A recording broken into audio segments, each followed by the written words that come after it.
What's going on, you guys? And this is another story from Fox 13.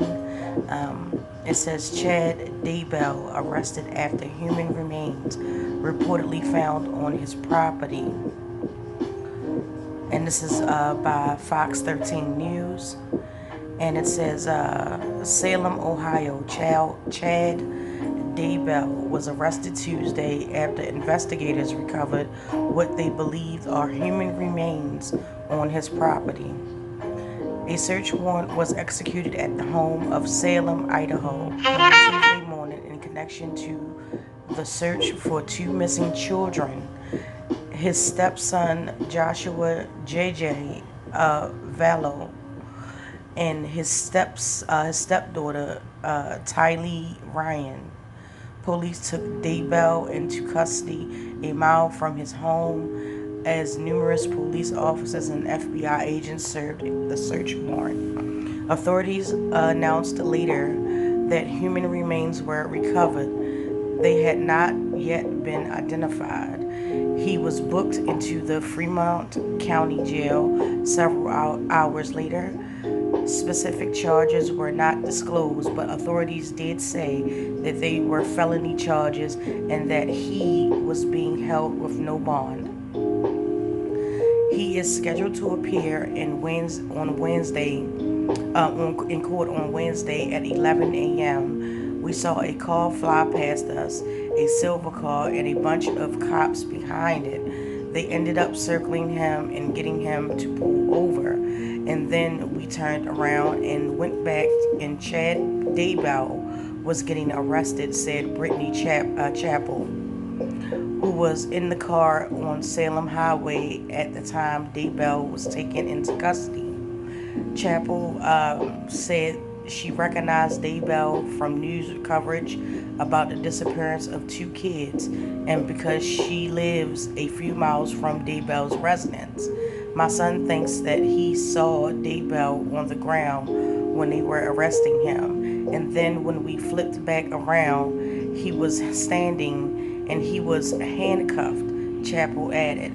Sandra Barker, FBI Public Affairs Specialist for the Salt Lake City, has confirmed that the FBI is assisting with the search warrant.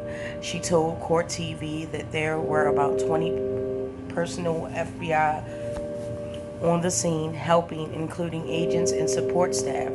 Members of the FBI Evidence Response Team are at the scene. Barker could not give any details on exactly what prompted the search or what specific activities the FBI personnel are doing at the scene. Aerial footage appears to show investigators digging in a specific area of the field adjacent to Daybell's house. And I'm about to see if we can get this video really quick.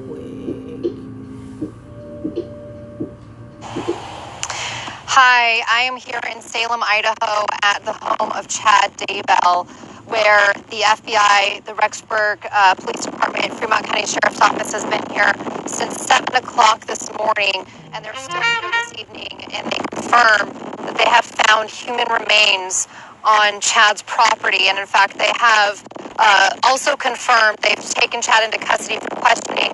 They've booked him into jail on what sounds like felony charges. So I'm going to show you what we are seeing here. We're getting a close-up look at Chad's property, where investigators have been. Now, the first thing you can see is they've put out light posts, which tells you they are planning to stay here throughout the night. Light posts that actually have security cameras underneath them. You can see those security cameras hanging down. So these are, pretty heavy-duty light posts that they have put up here on the property. There's a backhoe right there, and right next to the backhoe, you can see a pile of dirt. And next to the pile of dirt, you can see a blue tent, and you can see how far down that tent is on the ground. That tells you how deep they've been digging. There's white buckets all around the hole where they've been digging. There's in front of that blue tent, you can kind of see a blue tarp with what looks like there's something on top of that tarp, and also a tarp behind the blue tent as well. So they did confirm they found human remains here in Chad Daybell's yard. And we have a group of law enforcement officers who are talking over there right now. It's the Rexburg Police Department is here. The Fremont County Sheriff's Office has been here, as well as the FBI evidence response team. 20 members from the FBI have been here today as well. If you look on the barn next to the group of law enforcement officers, you can see those white pieces of paper with black squares on them. They're kind of all over the barn here. And they are also on a pole next to the tent, kind of to the right of the cow. You can see the paper there. Those are photogrammetry papers, so kind of aiding them in their investigation. So it's been a little bit quiet here this evening since they opened the road back up, but earlier when we flew a drone over this area, there were investigators walking all over this yard, all over the place, where they confirmed they found those human remains. Rexburg police has said they are going to stay out here to try to gather some more information, obviously making sure that they get absolutely everything they can. They aren't confirming at this point, and we don't know who the remains are or who they belong to. We do know this is tied to the disappearance of JJ and Tylee, and I'm going to look around a little bit just to kind of show you what else we're seeing out here. So we know this is in relation to the disappearance of JJ and Tylee. They went missing from Rexburg in September. So Tylee, from what we know, went missing first. September 8th is the last time anybody has known her to be anywhere, to be alive in Yellowstone. That's where we had pictures, and you can kind of see some police tape. Some police tape has been put up in various places around the property. JJ went missing around September 24th is when he was pulled out of school. Nobody had seen him since then. So early September, Tylee goes missing. Late September, JJ goes missing. No answer since then. Lori Vallow Daybell eventually ended up in jail in Madison County on charges of desertion and non-support of her children, not saying anything. Chad Daybell, from what we understand from the community, has been here at his home. I'm going to continue to walk around here. I'll come back to that tent in a little bit. But has been here at his home. From a woman our station spoke with today, she said she drives by his home every day and she would see him out in the yard, people over at the house. And from what we understand too, from when I've been up here before, is some of his children stay in the home as well. Don't know if they were more recently, but that was what says. Let's see, sound is bad. I'm sorry, it's very windy out here. It's very windy out here, and I do have a microphone on, hoping that it would be a little bit better, but I apologize if the sound is not that great. So here is what is kind of left from the investigation this evening. Not a lot of law enforcement officers. Earlier today, from what we saw in East Idaho News, kind of got a chopper up in the air. And earlier today, we saw tons of law enforcement vehicles out here, huge trailers, an incident command RV, trailers with ramps, for potentially heavy-duty equipment. And now this evening, it's a little bit quieter with just some of these few last law enforcement vehicles. But they do have those lights up. In fact, this is actually a light right here that I'm right next to, which tells you that they are planning to be here quite late throughout the night. So this is Chad's home. And Chad, from our understanding, was taken into custody about a mile away from here. A woman we spoke with who drove right past Chad as he was being put into handcuffs. She drove by and immediately knew what was going on, turned around and drove by again, and got some video that we've posted of Chad in handcuffs. And we now know he is facing felony charges. He is in jail, officially booked in the Fremont County Jail. And here you can see that group of law enforcement officers I was showing earlier are now kind of walking back. So Darcy is asking just one body or two. At this point, we don't know.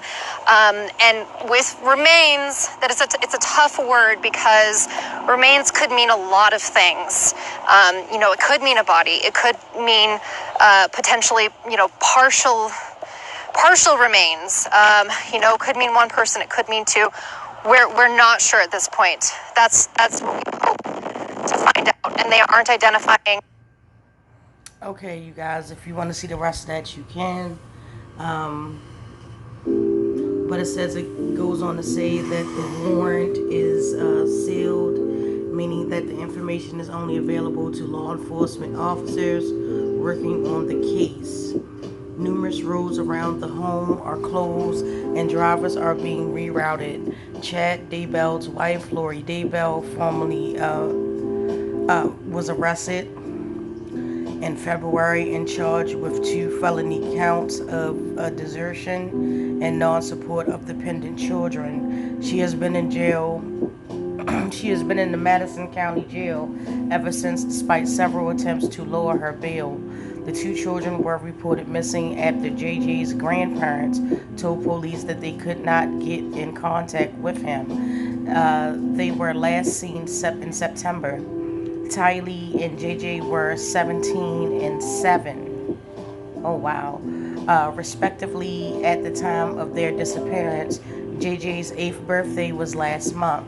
The couple was living in Hawaii in January, and police in Rexburg police served several warrants on January the 25th. The 2 were married not long after Chad's wife Tammy died of reported natural causes in October. The Idaho Attorney General is investigating possible murder and conspiracy in her death. Lori's former husband, Charles Vallow, also died shortly before the newlywed couple was married. He was shot by Lori's brother, Alex Cox, who died in December of a heart attack, who claimed self-defense. Lori and Charles were reportedly in a domestic dispute, and Alex and Lori claimed that Charles wielded a baseball bat and hit Alex with it.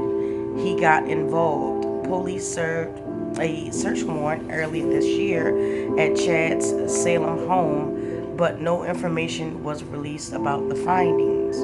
And that's basically just the update on it right now. Sadly, 2 children have went missing, and it's really a terrible thing. With everything else that's going on, I will continue to update this case. And why wasn't anybody else concerned except for the parents? I don't understand that. I hope that justice will be served in this case, and my condolences to the surviving family members, the grandparents. So let me know what you think about this. Drop down in the comments, and I will get back to you guys.